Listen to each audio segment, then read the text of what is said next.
teammates Rob, Deborah, Steve, and I have identified 3 problems or gaps in the company that we would like to address. The first being, we've identified helping PFP remain relevant and current. To aid in our quest to remain pioneers and continue to trailblaze in the path that we've set out. It's no secret that we do what we do a little different from everyone else. We're extremely unique in that. Simply put, no other company does what we do the way we do it. However, in today's technologically advanced day and age, there are certain expectations that are made of companies by the employees and our clients. We will talk about the research that we have done. We'll talk about the issues and how that research supports the fact that we do need to work on those problems. We'll talk about how an innovation project will address those and include the company initiatives that we support. What we can do as a company realistically right now and going forward. Resolving the issue of being relevant and current supports our Maintaining 61 Million company initiative. Specifically, our effort to attract top talent.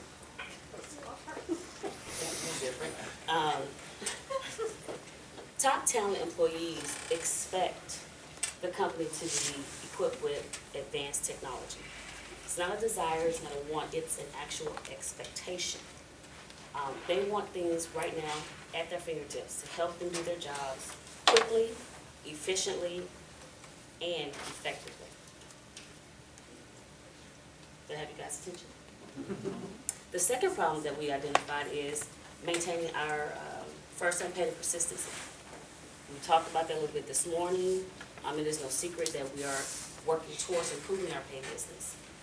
In order for us to thrive as a company and an organization at the levels that we desire to do so, being able to obtain payments from our members in every way possible is essential. Empowering the community of members to be able to do those payments quickly, real time, right in there is paramount. We conducted interviews with the rep line, customer service, SML, agents in multiple markets, managers in multiple markets, and with some of you in this room. What we found after doing those polls, you're going to get a copy of the question that was asked and what each person, not everyone that we spoke to, but a synopsis of the people that we spoke to and what their responses were. We found that calls go into customer service and the rep line quite often, and I'll talk about exactly how many in a moment.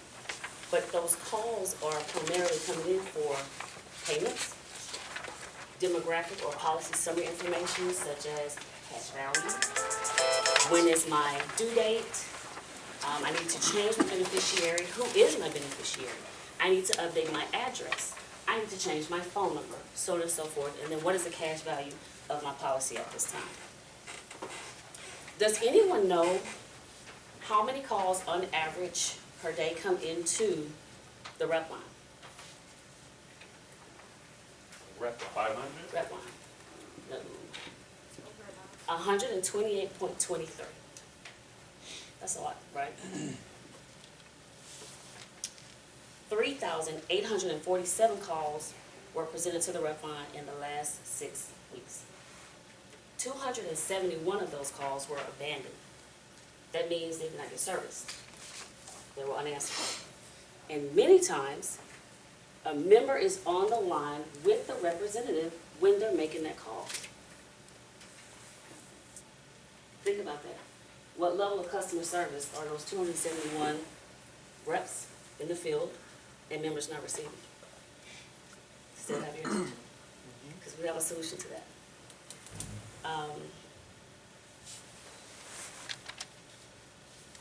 While we found that there are more reasons than the 3 that I just mentioned that the reps are calling in or customers are calling in, we'd like to focus your attention on those 3 primary reasons. The third and final problem that we uncovered kind of goes back to what I just spoke about, and that's the customer service. Specifically providing it faster and more efficiently. By that we mean to the employees, and the members. The agent at that time is a customer to the rep line or the customer service, just like our members are when they call it. We see that addressing this issue creates an overall positive experience for the member. Think about it. You call in AT&T or SBC, any other service provider that you have for any service. You want to be assisted right then and there. And you want to be able to touch them in multiple ways. Again, 3,847 calls were presented and 271 were unresolved. As an innovation project team, Deborah, Rob, Steve, and I will talk about how we plan to impact customer service, our maintaining the 61 million, and our first-time payment persistency. The next voice you will hear after mine will be that of Rob. So we came up with 3 solutions that could solve, or potentially solve, these issues. The first one is the simplest of all of them. We could do nothing. If we do nothing, we will be where we are today. But there are some pros with doing nothing. It's simple, cost-effective. You don't have to put any more resources in. And we've gotten to where we are right now, and I'd say we've done a pretty great job of where we are. Also, with doing nothing, we don't have to input any more money. So there wouldn't be any more investing. We would actually be making more money. We'd have more revenue. But that sounds too good to be true, to do nothing and make more money. So the cons, we'd be stagnant. We'd be non-growing. We would be the same company now. 5 years from now, there'll be people who pass us by, took up all the ideas that we could have been working on. And more than likely, it would be a failing plan in the end with just doing that. The other solution is we could beef up these strategic initiatives that we already have in place. The pros, well, there's already a foundation. We already know what all the issues are that we're trying to solve. We've outlined 6 of them, and we have teams working on all of them to fulfill these needs that we have as a company.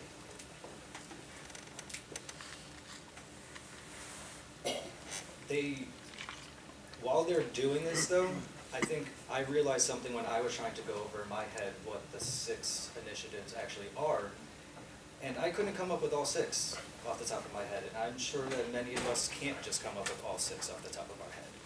So what does that say? Is it that we don't have traction on them? Are we not communicating them well enough? How do we get the initiatives to be more forefront? So while they're meant to solve these issues, it's also hard to make, have someone who has a full-time job already and then give them these initiatives on top of it and not be able to dedicate a full-time job to it. And these things are very important. So how do we get someone more engaged in these initiatives? How do we get everyone's participation in these? And that's what I see where the fall off is and where the cons are of what we just had so far. So how do we beef these up? What do we do? And that leads us to our third solution by Deborah. Hey. So, as you've heard, the problems are current and persistent, right? The drop-offs, customer service, no one did the long lines on hold, and so forth. So, this is how the app will resolve these issues. The app will be a communication between the reps and the Orange, Connecticut office. We believe the app should start out very straightforward issues and problems. That way it'll get a chance to be possible and be implemented. Thereafter, the app will be tested for any bugs, and then the bugs will be fixed. And ultimately, the goal is to have members being able to use this app. Now, how will the app resolve these issues in this initial phase? The app will provide faster and more efficient customer service, not taking anything away from our reps, because, there's always room for improvement, no matter what level you're at, whether you're a toilet cleaner, whether you're the manager, or whether you're the CEO, whatever, there's always room for improvement, right? So, reps will be able to send over questions and not have to wait on the phone. while still fully engaged with the member. The app will review products and look at active policies, which will enable the complicated calls to wait in the queue. So those calls that need more attention, they would be in the queue. The ones that are easily being able to ask, we would be able to handle those. Less calls, more service and answers. The app will achieve our paid and persistency initiative. And that's the bottom line, correct, seniors? That's the bottom line, right? Okay. So, being able to get payments from members will quickly increase our overall paid business. Henceforth, we want the app to enable members to actually pay for their policies going forward. And we want this in real time, so a dollar amount in real time. So if they pay it, it's effective right away. They don't have to wait till 12 o'clock or 9 o'clock the next morning to hear their app hasn't lapsed. That's what we want. So we are excited about our proposal, everyone, and the goal of the app is to potentially do what Lifeguard does. But if Lifeguard is shut down, or our MiFi is not working, or we're in the middle of a sale and we have an irate member, we want the app to be the go-to tool. We have high ambitions for the future of this app, and we know the importance of relevancy and what technology is in the world. According to Sean, PFP is the best at that. So we want to stay on top of technology and be relevant in insurance. Thank you. Now, Steve will wrap it up. Sure. So, everyone, what our concept is an application on a phone. So, we talk, and I've talked to Tim and Matt, we're talking about an application that, other companies have applications. Our project is an application to start with our reps, for communication with our reps to the rep line initially. We want to cause less stress for someone on the rep line and actually get a bigger pool of customer service for our agents in the field. So an example of that would be, let's set up a little demo.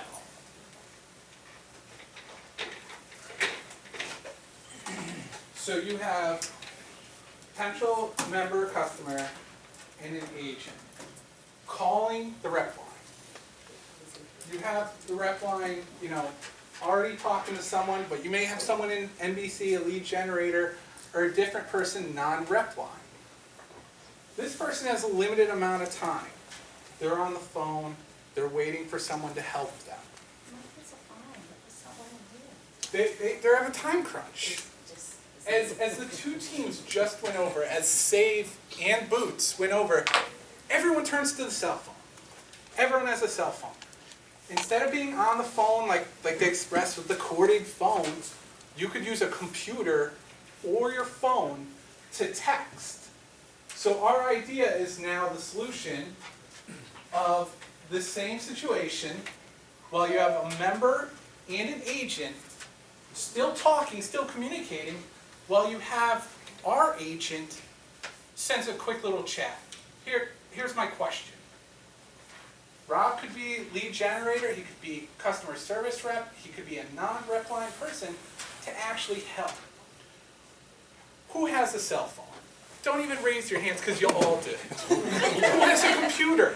You all do. Do you remember AIM, Yahoo Messenger? Similar idea. Someone could be waiting. Spark here. Someone's waiting, not on a call. All agents are on the phone with someone.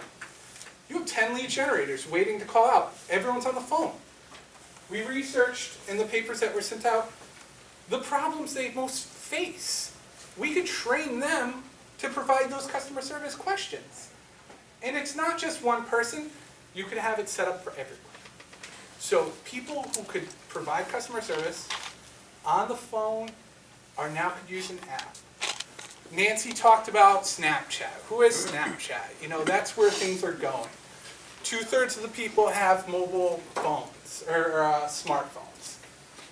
I look at this the beginning to being a customer service tool and to expand on that. So we start with the members. We start with our reps. Then from our reps, we expand on that. To just put an app out, that's a huge ordeal. To start small, hone it the way we want, and then start evolving that. So our idea costs roughly between $5,000 to $12,000.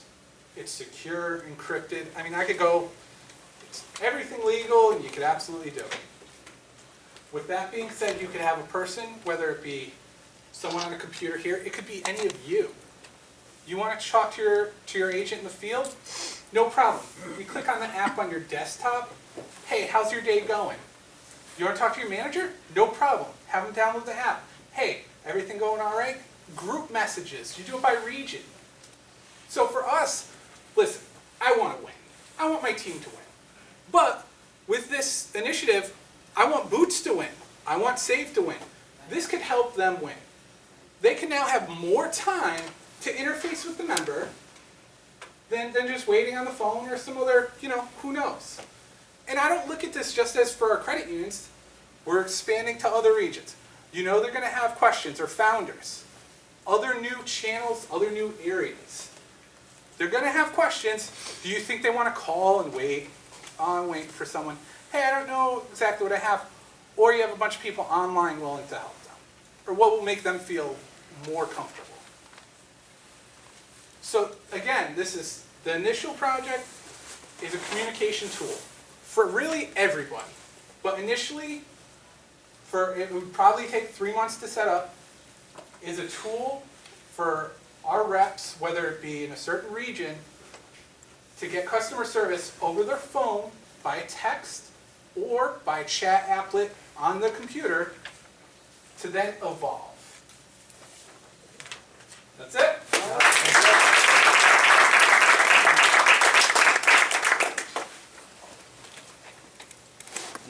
No questions? I have a question. Sure. Lots of questions. So, from the standpoint of what I really think is a great point, is that when it comes to any type of app that we think about that can become something, we always have had a difficult time figuring out how to start. So I really commend you on identifying a beachhead, a small area to test in and to learn about and to get good at something and then to be able to expand. That would be the only way for us to move forward. Otherwise, it's too big of a leap and it's too much to do. I would just, have you thought of different groups, different applications of this communication tool? Because you're really talking about a communication tool. So you're dealing with communications, you mentioned as the primary one as sales representatives into the service team or the call center to be able to have answers. What other groups would be able to improve communication? Absolutely, and like you said, that's something we wanted to focus on. And something Sean said last class really stuck with me. We've talked about an app forever. And an idea is an idea unless you act on it. So this could actually be done 3 months, 5 to 10,000. We envision it becoming bigger. So, business development, executive management. New business, marketing. You could have different groups for the chat. Someone just needs to log in. Everybody gets a piece of it. Yeah. And eventually, Does the app run on your phone so that if you want, so if Julie wanted to reach out to somebody, their phone would there'd be a notification? Correct. Or do they have to turn it on in your mind? Most chat apps, it's when you start up the phone, it'll auto start. You could change that setting. Yeah. So if you want like a do not disturb. No, I'm talking about the opposite. I'm curious about being able to communicate with anybody. Yeah. At any time. They that's would within still your need to download the app and have it on their phone. But yes, it could be set up to always run. like your regular standard Correct. apps. And it does not use it uses less than a mega data for like 800 messages. So it's not like we have to worry about the MiFis where we had overages. That's not a concept. And I've even talked to Scott Sylvester at SML, who's their CIO. He's like, if we need to upgrade that, 20 megs a person, that's not a big deal. So yes, it could be used for a lot of groups. now the focus, just to have a focus, would be for the primary issues that we've encountered by going to the sales meetings, you know, polling our management here, to start with the rep line. I don't really have a question, but really I want to applaud the idea of where you went with this in regard to the abandoned calls, you know, for a rep out in the field calling in. You know, many call centers will have like a sort of like, we'll call it a backup team. Yeah. But here you're using technology and initiating a chat with other people who may be available or who are available and have the answers for them. So I think that's. For me, I look at costs all the time, especially in IT. You have the staff. Someone's sitting waiting for something at some point. And if we could utilize that person to help out our people, why not? Can this also be used for people that come on directly to our website, that it's a chat? Is that is that a? Yeah, so that's actually built into Marketo. Yeah, so one of the things, like, have you ever gone to like, you know, wine.com or ems.com, any of those sites where it has the pop-up chat? That's already built in Marketo. That's something that's already there. So this would be different, this is just for our reps? To start, just our people? To start, yes. But is that the functionality you're looking for? To have it pop up on the website and say, hey, how can I help you today? I just thought we could use it for that. Yep, we have that, or we will. Are you That's saying in we're our trying to like Yeah, trying it's to in do the plan. online sales? Just Like a online question. apps? Okay. Question. All right, so the description here says paid business. So I got that part, and I understand the connection and communication. So what's your scenario? What do you guys think in reference to paid business? Like, paint me a picture of how it helps paid business. I mean, I can, but I want to hear what you guys think. That would be the future of the app, not right now. To get the app started so that we actually have an app and build upon it, we would want it to be a platform where we can take online payments. Okay, so it's as simple as taking online payments is really the next evolution of this app. Yes. That would be like a phase 2. Yeah, And we're then like- foreseeing what we wanted to do. And like the wish list is have a text of your cell phone, press Right. 1, and you're automatically paid through the debit card that you saved on file, or the account number with the routing number. Like, that's future. And the app would be a portal to get, an app would be a vehicle to get to, let's say, a PFP portal. With all information. So that app then is now the access point for anybody, members, communication, agents, reps. Okay. Yeah, this All in a little look. device. Yeah, look at this as a stepping stone, because there's a lot of details that go into that as far as timing Yeah. of payments. That's now Scott Sylvester has bought into this, and he knows about it, and he thinks it's a great idea, and they actually might institute it with their own people. I have a. Buy our app. Hurry up and build it. Hurry up and build it. We'll sell it. We'll sell the technology. There you go. Have you, I'm curious if you could just comment on whether you looked into any predictive automation so that we're not taking up an NBC agent's time or someone's time here in Connecticut with information that has to be inputted first in order to look up information. And is that part of this? And is that part of the Absolutely. cost that you were So referring the to? idea would be, you have someone initiate a request. So I have DeBoer in the field, hey, I need you just to look up beneficiary, whatever. They make that request, it then pops up on anyone's computer here, and who's ever free could grab that request and answer it. So it wasn't clear in my question. I'm going to give you a scenario of what I'm referring to, and I'd just like to hear your comment. If I'm a rep and I'm servicing Nancy, and I have a question about Nancy's policy, does what you're referring to, does that get information from me first before there's an alert sent to an agent here, which has Nancy's policy information, her name, that sort of information, as opposed to the back and forth? In other words, there's a profile already established on the app itself based on prompts that are automated to the rep. We have thought about that. That was definitely something that we wanted, is to have all of the customers' information, the policyholders' information on the app, so that it can see everything besides the active policies, how many times they bought, anything inactive, beneficiaries, everything, so that they can do everything right then and there. But also with that is a lot more money and a lot more time. So we thought that that would also be something that would come down the line. But we have thought about that, and would be very beneficial for the rep to have that information without having to call up, sort of like their own little mini CRM on their phone. Yeah. Right. For this, we also have to think of the reps have their own cell phones. So I'm looking at data costs, anything related to that. Right now they're using it to call, so it's kind of washes out. But that's the vision. But the security to go along with that is insane.